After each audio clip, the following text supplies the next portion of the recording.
ನಮಸ್ಕಾರ ವೀಕ್ಷಕರೇ, ನಾನು ನಿಮ್ಮ ಜಗದೀಶ್. ದಕ್ಷಿಣ ಕೊಡಗಿನ ಪೊನ್ನಂಪೇಟೆ ನಗರದಲ್ಲಿ ಇವತ್ತು ಕೊಡವ ಸಮಾಜ ಏನಿದೆ ಈ ಆವರಣದಲ್ಲಿ ಬೃಹತ್ ಸಂಖ್ಯೆಯಲ್ಲಿ ಮಹಿಳೆಯರು ಸೇರಿದ್ದಾರೆ. ಕಾಂಗ್ರೆಸ್ಸಿನ ಮಹಿಳಾ ಸಮಾವೇಶ ಇಲ್ಲಿ ಆಯೋಜನೆಗೊಂಡಿದೆ. ಸಾಕಷ್ಟು ಸಂಖ್ಯೆಯಲ್ಲಿ ಮಹಿಳೆಯರು ಈ ಭಾಗಕ್ಕೆ ಹರಿದು ಬರ್ತಾ ಇದ್ದಾರೆ. ಬನ್ನಿ, ಈ ಒಂದು ಕಾರ್ಯಕ್ರಮದಲ್ಲಿ ಮಹಿಳೆಯರು ಯಾವ್ಯಾವ ಕಾರ್ಯಕ್ರಮಗಳನ್ನು ಆಯೋಜನೆ ಮಾಡಿದ್ದಾರೆ, ಯಾವ ಸಂಖ್ಯೆಯಲ್ಲಿ ಕಾಂಗ್ರೆಸ್ ಪಕ್ಷದ ಅಭ್ಯರ್ಥಿ ಪರವಾಗಿ ಇಲ್ಲಿಯ ಮಹಿಳೆಯರು ಸೇರಿದ್ದಾರೆ ಏನೋ ಒಂದು ರಿಪೋರ್ಟನ್ನು ಈಗ ನಾನು ನಿಮಗೆ ತೋರಿಸ್ತೀನಿ.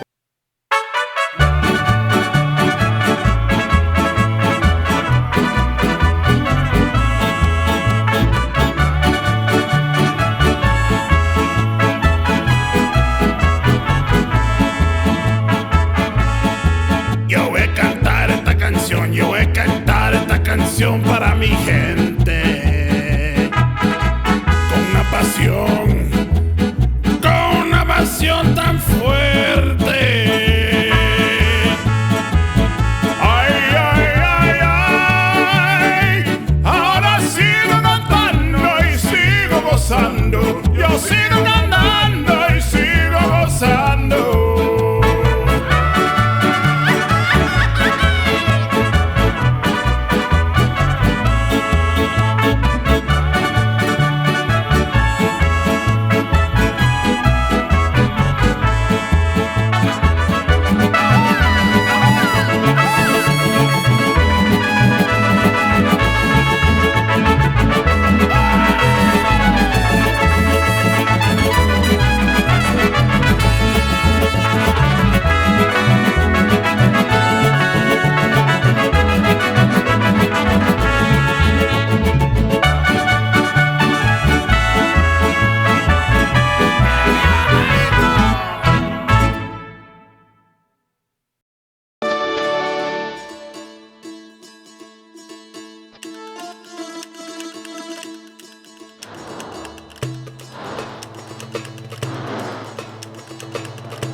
ಮಹಿಳಾ ಸಮಾವೇಶ ಅತ್ಯಂತ ಯಶಸ್ವಿಯಾಗಿದೆ. ಕಾಂಗ್ರೆಸ್ಸಿನ ಪೊನ್ನಂಪೇಟೆ ಬ್ಲಾಕ್ ಕಾಂಗ್ರೆಸ್ಸಿನ ಮಹಿಳಾ ಅಧ್ಯಕ್ಷರಾಗಿ ಕೋಳೇರ ಭಾರತಿಯವರು ಕಳೆದ ಒಂದು ತಿಂಗಳಿಂದ ಈ ಒಂದು ಸಮಾವೇಶನ ಯಶಸ್ವಿಗೊಳಿಸಲಿಕ್ಕೆ ಸಾಕಷ್ಟು ಶ್ರಮ ಹಾಕಿದ್ದಾರೆ.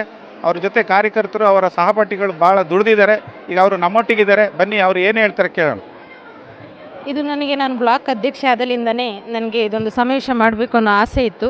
ಅದು ಇವತ್ತು ನಿರೀಕ್ಷೆಗೂ ಮೀರಿ ಈಡೇರಿದೆ. ಅದು ನನಗೆ ತುಂಬ ಸಂತೋಷವನ್ನು ಉಂಟು ಮಾಡಿದೆ. ಇದಕ್ಕೆ ಸಹಕರಿಸಿದ ನನ್ನ ಎಲ್ಲ ಮಹಿಳಾ ಅಧ್ಯಕ್ಷರುಗಳು, ಕಾರ್ಯಕರ್ತರು, ಹಿರಿಯವರು, ನನ್ನ ಮದರ್ ಕಾಂಗ್ರೆಸ್ನ ಅಧ್ಯಕ್ಷರುಗಳು ಹಾಗೂ ಬ್ಲಾಕಿನ ಅಧ್ಯಕ್ಷರಾದ ನವೀನ್ ಅವರು, ನನ್ನ ಜೊತೆಯಲ್ಲಿ ಕೆಲಸ ಮಾಡ್ತಾ ಇದ್ದ ಶಾಜಿ ಅವರು, ದಿಲ್ಲು ಅವರು, ಮಲಾನ ಪ್ರಕಾಶ್ ಅವರು, ಯಾರು ಅಂತಿಲ್ಲ, ಎಲ್ಲರೂ ಕೂಡ ನನಗೆ ಅತಿ ಹೆಚ್ಚಾಗಿ ಸಪೋರ್ಟ್ ಮಾಡಿ ನನ್ನ ಇವತ್ತಿನ ಯಶಸ್ಸಿಗೆ ಎಲ್ಲರೂ ಕೂಡ ರಾತ್ರಿ 11-12 ಗಂಟೆವರೆಗೂ ಕೂಡ ಪ್ರತಿಯೊಬ್ಬರು ನನ್ನೊಂದಿಗೆ ಇದ್ದು ದುಡಿದಿದ್ದಾರೆ. ಅವರಿಗೆಲ್ಲರಿಗೂ ಕೂಡ ನಾನು ಪ್ರತಿಯೊಬ್ಬ ಕಾಂಗ್ರೆಸ್ ಕಾರ್ಯಕರ್ತರಿಗೂ ಧನ್ಯವಾದಗಳನ್ನು ಈ ಮೂಲಕ ಅರ್ಪಿಸ್ತೇನೆ.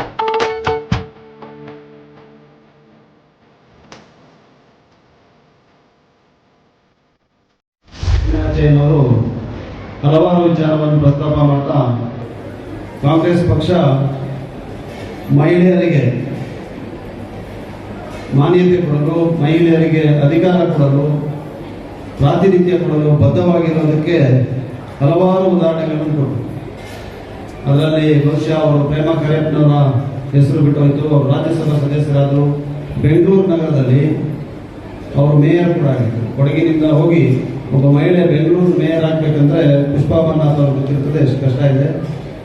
ಪಕ್ಷದ ಒತ್ತು ಮಹಿಳೆಯರ ಪರ ಇದೆ ಅಂತ ಹೇಳೋದಕ್ಕೆ ಈ ಉದಾಹರಣೆಗಳನ್ನ ಕೊಟ್ಟಿರೋದು.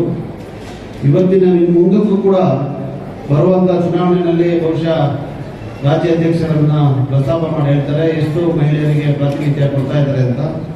ಇದೆಲ್ಲದಕ್ಕೂ ಮೀರಿ ಇವತ್ತು ನಾವು ಕಾಣ್ತಾ ಇರುವಂಥ ಪಂಚಾಯತ್ ರಾಜ್ ವ್ಯವಸ್ಥೆ ಏನಿದೆ, ಈ ಪಂಚಾಯತ್ ರಾಜ್ ವ್ಯವಸ್ಥೆಯಲ್ಲಿ 50% ಮಹಿಳೆಯರಿಗೆ ಮೀಸಲಾತಿಯನ್ನು ಸಿಕ್ಕಿ ಇವತ್ತು ಹಲವಾರು ಜನ ಇವತ್ತು ಪಂಚಾಯತ್ ಸದಸ್ಯರಾಗಿ ಆಯ್ಕೆ ಆಗಿರೋರು ಇಲ್ಲಿ ಉಪಸ್ಥಿತರಿದ್ದಾರೆ. ಈ 50% ಮೀಸಲಾತಿ ಕೊಡಲಿಕ್ಕೆ ಕಾಂಗ್ರೆಸ್ ಪಕ್ಷನೇ ನೇರವಾಗಿ ಜವಾಬ್ದಾರಿ. ಇವತ್ತು ಮನೆಯಲ್ಲಿ ಒಬ್ಬ ಮಹಿಳೆಗೆ ಪ್ರಾತಿನಿಧ್ಯ ಕೊಡುವಂತ, ರಾಜಕೀಯ ಪ್ರಾತಿನಿಧ್ಯ ಕೊಡುವಂತ ಕಾನೂನು ತಿದ್ದುಪಡಿಗಳನ್ನಾಗಲಿ ಹೊಸ ಕಾನೂನುಗಳನ್ನಾಗಲಿ ರೂಪಿಸಿರುವಂತಹ ಪಕ್ಷ ಅದೇ ಕಾಂಗ್ರೆಸ್. ಮೊನ್ನೆ ಭಾರತೀಯ ಜನತಾ ಪಕ್ಷ ಮಹಿಳಾ ಕಾಂಗ್ರೆಸ್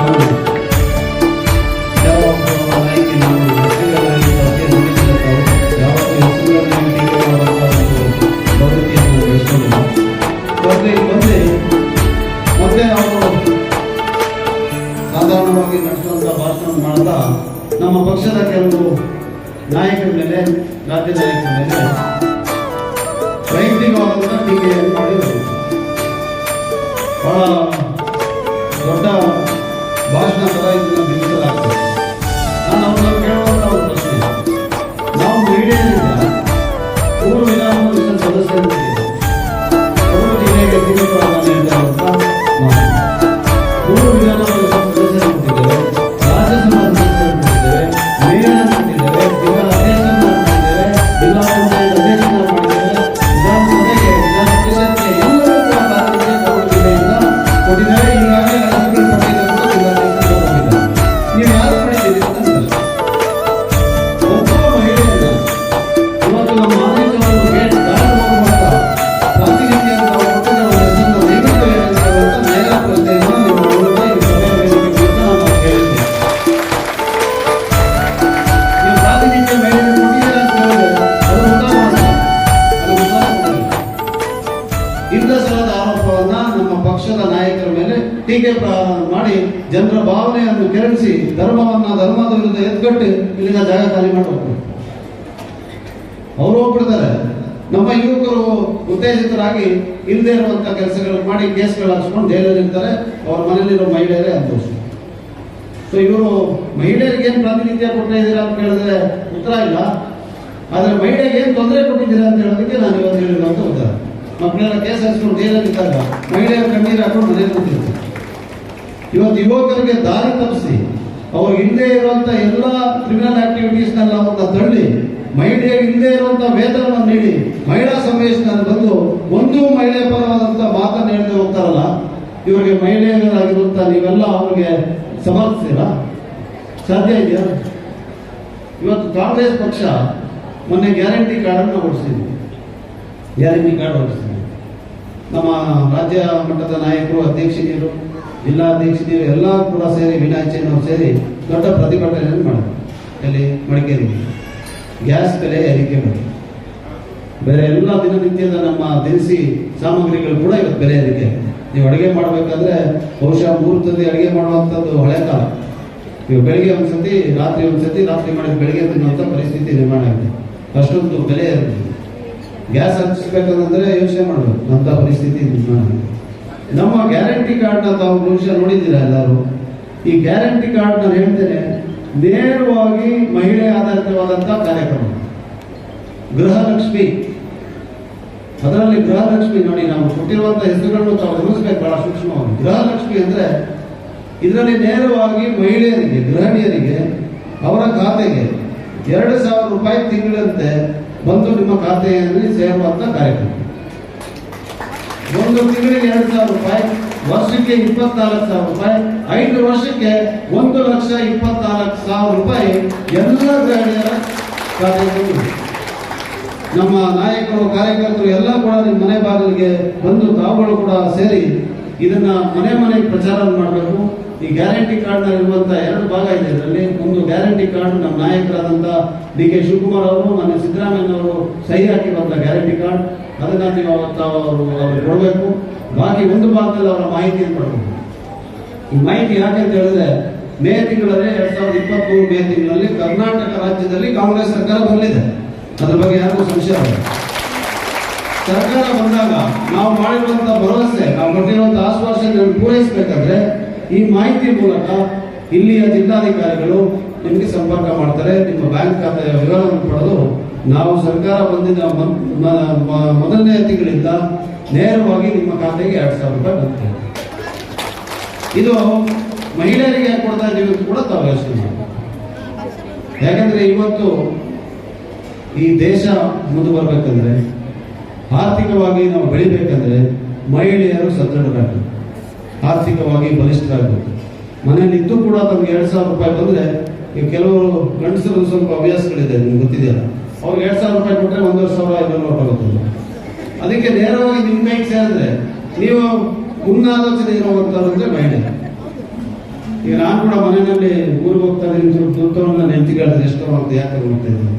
ಈ ರಾಜಕೀಯದಲ್ಲಿ ಹೇಳಕ್ಕಾಗಲ್ಲ, ನನಗೆ ತಗೊಂಡು ಹೋಗ್ಬೋದು.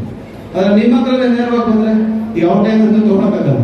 ಹಂಗೆ ನೀವು ಮುನ್ನಾಲೋಚನೆಯಿಂದ ನಿಮ್ಮ ಮಕ್ಕಳ ಭವಿಷ್ಯ ಬಗ್ಗೆ, ನಿಮ್ಮ ಕುಟುಂಬದ ಭವಿಷ್ಯ ಬಗ್ಗೆ ಯೋಚನೆ ಮಾಡಿ ಬಹಳ ಜವಾಬ್ದಾರಿಯಿಂದ ಈ ಹಣವನ್ನು ಉಪಯೋಗಿಸ್ತೀರಾ ಅಂತೇಳಿ ಈ ಗೃಹಲಕ್ಷ್ಮಿ ಯೋಜನೆಯನ್ನು ಕಾಂಗ್ರೆಸ್ ಪಕ್ಷ ಜಾರಿಗೆ ತಂದಿದೆ. ಇದಕ್ಕೆಲ್ಲ ತಾವು ಮನೆಗೆ ಇದನ್ನ ಪ್ರಚಾರ ಮಾಡಿ ಮುಗಿಸ್ತಾರೆ. ಇದಲ್ಲದೆ ಗೃಹ ಜ್ಯೋತಿ ಅಂತ ಹೇಳುವಂತಹ ಕಾರ್ಯಕ್ರಮ, ಅದರಲ್ಲಿ 200 ಯೂನಿಟ್ ಉಚಿತವಾಗಿ ವಿದ್ಯುತ್ ಶಕ್ತಿಯನ್ನು ಎಲ್ಲ ಮನೆಗೆ ಕೊಡ್ತಾರೆ. 200 ಯೂನಿಟ್ ಅಂದರೆ ಇವತ್ತು 1,500 ರೂಪಾಯಿ ಅಷ್ಟು ಬೆಲೆ. ಒಂದು ಯೂನಿಟ್ಗೆ 7 ರೂಪಾಯಿ 50 ಪೈಸೆ 8 ರೂಪಾಯಿ. 200 ಯೂನಿಟ್ ಯಾರು ಕೂಡ ಬಳಸಲ್ಲ. ಸಾಧಾರಣ ದೊಡ್ಡ ಶ್ರೀಮಂತರು ಕೂಡ 200 ಯೂನಿಟ್ ಬಳಸಲ್ಲ. ಅದರಿಂದ 200 ಯೂನಿಟ್ನಲ್ಲಿ ಒಂದು ಮನೆಯ ತಿಂಗಳು ಸಂಪೂರ್ಣವಾಗಿ ಉಚಿತ ಅಂತ ಹೇಳುವಂಥ ಲೆಕ್ಕದಲ್ಲಿ ಇವತ್ತು ಆ ಕಾರ್ಯಕ್ರಮ ಇದೆ. ಈಗಾಗಲೇ ನಾನು ಹೇಳಿದಂಗೆ ಗ್ಯಾಸಿನ ಬೆಲೆ 1,200 ರೂಪಾಯಿ ಮೇಲೆ ಇವತ್ತು ಗ್ಯಾಸ್ ಬೆಲೆ ದಾಟಿದೆ. ಈ ಗ್ಯಾಸ್ ಬೆಲೆಯ ಹೊರೆ ಅಥವಾ ಒಂದು ಮಾನಸಿಕ ಒತ್ತಡ ಇದೆಯಲ್ಲ, ಅದು ಮಹಿಳೆಯರಿಗೆ ಮಾತ್ರ ಗೊತ್ತು. ಮಹಿಳೆಯರಿಗೆ ಗೊತ್ತು, ಗಂಡಸರಿಗೆ ಗೊತ್ತಿಲ್ಲ. ಅವ್ರು ಮಧ್ಯಾಹ್ನದಲ್ಲೆಲ್ಲ ಊಟ ಮಾಡ್ಬಿಡ್ತಾರೆ, ತರಕಾರಿ ಎಲ್ಲ ಒಂದು ಕಡೆ ಊಟ ಮಾಡ್ಕೊಂಡು ಹೋಗ್ಬಿಡ್ತಾರೆ. ನೀವು ಅಡುಗೆ ಮಾಡೋರು ಮಾತ್ರ ಇದ್ರೆ ಅವರೇ ಗೊತ್ತು. ಅದಕ್ಕೆ ಇವತ್ತು ಕಾಂಗ್ರೆಸ್ ಪಕ್ಷ ಸರ್ಕಾರಕ್ಕೆ ಬಂದಂಥ ಸಂದರ್ಭದಲ್ಲಿ 500 ರೂಪಾಯಿ ಗ್ಯಾಸ್ಗೆ ಸಬ್ಸಿಡಿಯನ್ನು ನೀಡ್ತೀವಿ ಅಂತ ಹೇಳುವಂಥದ್ದು ಕೂಡ ಈ ಗ್ಯಾರಂಟಿ ಕಾರ್ಡ್. ಈ ಥರ ಅನೇಕ ಕಾರ್ಯಕ್ರಮಗಳನ್ನ ನಾವು ಅನುಷ್ಠಾನ ತರ್ತಾ ಇದ್ದೀವಿ. ಯುವಕರು, ವಿದ್ಯಾವಂತರು ಯುವಕರು ಕೋಟಿ ಉದ್ಯೋಗ ಸೃಷ್ಟಿ ಮಾಡ್ತೀವಿ ಅಂತ ಹೇಳಿ ಭರವಸೆ ಕೊಟ್ಟು ಯಾರು ಪಾಪ ಸಾಲ ಮಾಡಿ ಎಲ್ಲಿಂದ ಅವರ ಆಸ್ತಿಯನ್ನು ಅಡ ಇಟ್ಟು ಶಾಲೆಗೆ ಹೋಗಿ, ಕಾಲೇಜಿಗೆ ಹೋಗಿ ವಿದ್ಯಾಭ್ಯಾಸ ಮಾಡಿ ವಿದ್ಯಾವಂತರಿದ್ದಾರೆ. ಇವತ್ತು ಅವರ ಉದ್ಯೋಗ ಇಲ್ಲ, ನಿರುದ್ಯೋಗಿಗಳಾಗಿದ್ದಾರೆ, ಮನೆಯಲ್ಲಿ ಕೂತಿದ್ದಾರೆ. ನನ್ನ ಮನೆಯಲ್ಲಿದ್ದಾಗ ಹಲವಾರು ಮಹಿಳೆಯರು ಬರ್ತಾರೆ, ಉದ್ಯೋಗ ಕೇಳ್ಕೊಂಡು ಬರ್ತಾರೆ. MCA ಮಾಡಿರೋರು, ಮಾಸ್ಟರ್ಸ್ ಮಾಡಿರೋ, MBA ಮಾಡಿರೋರು ಉದ್ಯೋಗ ಎಲ್ಲ ಇರುತ್ತೆ ಕೊಡುತ್ತಿದ್ದೇನೆ. ನಮಗೆ ಗೊತ್ತಿದೆ, ತಾವೆಲ್ಲ ಇದ್ದಿದ್ದೇನೆ. ನಾನು ಕಿಯೋನಿಕ್ಸ್ನ ಮ್ಯಾನೇಜಿಂಗ್ ಡೈರೆಕ್ಟರ್ ನನ್ನ ಸ್ನೇಹಿತರು ರವಿ ಅವರು, ಅವ್ರಿಗೆ ಫೋನ್ ಮಾಡಿ ಕಿಯೋನಿಕ್ಸ್ನಲ್ಲಿ ಉದ್ಯೋಗ ಕೊಡೋದಂತ ಒಂದು ಸುಲಭವಾಗಿ ಕೊಡುವಂಥ ಅವಕಾಶ. 18,000 ರೂಪಾಯಿ ಸಂಬಳ ಅಂತ ಹೇಳಿ ನಾನು 18,000 ರೂಪಾಯಿ ಸಂಬಳದಿಂದ ಇಲ್ಲಿಂದ ಹೋಗಿ ಅಲ್ಲಿ PG ಮಾಡಿಕೊಂಡು, ಅಡುಗೆ ಮಾಡಿಕೊಂಡು, ಊಟ ಮಾಡಿ, ಬಸ್ಸಲ್ಲಿ ಹೋಗಿ ಏನು ಉಳಿಯೋದಿಲ್ಲ. ಬಹುಶಃ ಒಪ್ಪೋದಿಲ್ಲ ಹೆಣ್ಮಕ್ಳು ಅಂತ ಹೇಳಿ 18,000 ಕೊಡ್ತಾರೆ ತಮ್ಮ, ನೋಡೋಣ ಬೇರೆ ಅಂತ ಹೇಳಿ. ಇಲ್ಲ, ನಾನು ಹೋಗ್ತೀನಿ ಅಂತ ಹೇಳಿ. ಒಂದಲ್ಲ ಎರಡಲ್ಲ, ಸಾವಿರಾರು ಕಾರಣ. ಆದರೆ ನಾನು ಅವ್ರಿಗೆ ಮತ್ತೆ ಫೋನ್ ಮಾಡಿ ಈ ಥರ ಅವರು ನಾವು ಕೆಲಸಕ್ಕೆ ಸೇರ್ತಾರಂತೆ, ಕೆಲಸ ಕೊಡಿ ಅಂದರೆ ಏನು ಸರ್ ತುಂಬ ತಮಾಷೆ ಮಾಡ್ತೀರಾ, ಕೊಡಗಿ ನಾವು ಕೆಲಸ ಉದ್ಯೋಗ ಅಂದರೆ ಇವತ್ತು ಪರಿಸ್ಥಿತಿ ಏನಾಗಿದೆ ಅಂದರೆ ನಮ್ಮ ಬೆಂಗಳೂರು ನಗರ ರಾಜ್ಯದ ಕೇಂದ್ರ, ಅಲ್ಲಿಗೆ ಇಲ್ಲಿರುವಂಥ ಆರ್ಥಿಕ ಪರಿಸ್ಥಿತಿ, ಇಲ್ಲಿರುವಂಥ ಕಷ್ಟ, ಇಲ್ಲಿರುವಂಥ ಬಡತನ ಏನಿದೆಯಲ್ಲ ಅದನ್ನು ಮುಗಿಸದೇ ಇಲ್ಲ ಇಲ್ಲಿರೋರು. ಯಾರಿಗೂ ಗೊತ್ತೇ ಇಲ್ಲ. ಕಳೆದ 25 ವರ್ಷದಿಂದ ಅವಿನಾಶ್ ಅವರು ಹೇಳಿದಾಗ ನಾವು ಸೋತಿದ್ದೀವಿ. ಗೆದ್ದವರು ಮಾಡಬೇಕಾಗಿರೋ ಕೆಲಸ ಇದು. ವಿಧಾನಸೌಧದಲ್ಲಿ ನಿಮ್ಮ ಧ್ವನಿಯಾಗಿ ಕೆಲಸ ಮಾಡಿದ್ರೆ ಎಲ್ಲ ಅಧಿಕಾರಿಗಳು ಗೊತ್ತಿರೋದು ಇಲ್ಲಿರುವಂಥ ಬಡತನ, ಇಲ್ಲಿರುವಂಥ ನಿರುದ್ಯೋಗ ಎಷ್ಟಿದೆ, ಮಹಿಳೆಯರು ಮಕ್ಕಳು ಯಾವ ಥರ ಒದ್ದಾಡ್ತಿದ್ದಾರೆ ಅಂತ ಹೇಳೋದನ್ನ ಬೆಂಗಳೂರು ನಗರದಲ್ಲಿ ಬಿಟ್ಟಾರೆ. ಅದು ಯಾವ ಕೆಲಸನೂ ಮಾಡೋದು. ಇಲ್ಲಿ ಬಂದು ಇಲ್ಲದೆ ಇರುವಂಥ ಟೀಕೆ ಪ್ರಹಾರಗಳನ್ನು ಮಾಡುವಂಥ ಒಂದು ಸಂಸ್ಕೃತಿ ಬದಲಾಯಿಸಬೇಕಂತಾದ್ರೆ ಇದು ಮಹಿಳೆಯಿಂದ ಮಾತ್ರ ಸಾಧ್ಯ ಅಂತ ಹೇಳಲಿಕ್ಕೆ ನಾನು ಬಯಸ್ತೇನೆ. ಇವತ್ತು ನೀವು ಇಷ್ಟೊಂದು ದೊಡ್ಡ ಸಂಖ್ಯೆಯಲ್ಲಿ ಸೇರಿದ್ದೀರಿ. ಕಾಂಗ್ರೆಸ್ ಪಕ್ಷಕ್ಕೆ ಇವತ್ತು ಮಹಿಳೆ ಬಲ, ಮಹಿಳೆಯರ ಜೊತೆ ಇದೆ ಅಂತ ಹೇಳುವಂತ ವಿಶ್ವಾಸ ನನಗೂ ಕೂಡ ಆಗಿದೆ. ವೇದಿಕೆ ಮೇಲಿರುವಂತಹ ಎಲ್ಲ ಮುಖಂಡರು ಕೂಡ ಆಗಿದೆ. ನಿಮ್ಗೆಲ್ಲರಿಗೂ ನಾನು ಧನ್ಯವಾದಗಳನ್ನು ಸಲ್ಲಿಸಲಿಕ್ಕೆ ನಾವು ಅಂದ್ರೆ ಸುಮ್ಮನೆ ಕೂತ್ರಾಗಲ್ಲ. ಬದಲಾವಣೆ ಜನ ನಿರೀಕ್ಷಿಸ್ತಾ ಇದ್ದಾರೆ. ಕೊಡಗು ಜಿಲ್ಲೆಯ 2 ಕ್ಷೇತ್ರದಲ್ಲಿ ಬೇಸತ್ತಿದ್ದಾರೆ, ಆಕ್ರೋಶಕ್ಕೊಳಗಾಗಿದ್ದಾರೆ. ಊರಿಗೂ ಮನೆಗೆ ಹೋದಾಗ ಅದನ್ನೇ ಹೇಳ್ತಾರೆ. ಆದರೆ ಬದಲಾವಣೆಯನ್ನು ಬಯಸದೇ ಇರೋ ಜನಕ್ಕೆ ನಾವು ಸರಿಯಾದಂತ ಬದಲಾವಣೆಗೆ ನಾವು ಸಜ್ಜಾಗಿದ್ದೇವೆ, ನಿಮ್ಮ ಆಸೆ ಆಕಾಂಕ್ಷೆಗಳಿಗೆ ಈಡೇರಿಸಲಿಕ್ಕೆ ನಾವು ಮುಂದಾಗ್ತೀವಿ ಅಂತ ಹೇಳುವಂತ ಭರವಸೆ ನೀಡಲಿಕ್ಕೆ ಇವತ್ತು ನೀವೆಲ್ಲ ಸೇರಿರುವಂತ ಕಾಂಗ್ರೆಸ್ ಪಕ್ಷದ ಸಂಘಟಕರು ನೀವು ಅವ್ರ ಮನೆಯಲ್ಲಿ ತೋರಿಸ್ಬೇಕಾಗ್ತದೆ. ಅವಾಗ ಮಾತ್ರ ಅವ್ರಿಗೆ ಧೈರ್ಯ ಬಂದು ನಮಗೆ ಮತ ಹಾಕ್ಲಿಕ್ಕೆ ಸಾಧ್ಯ.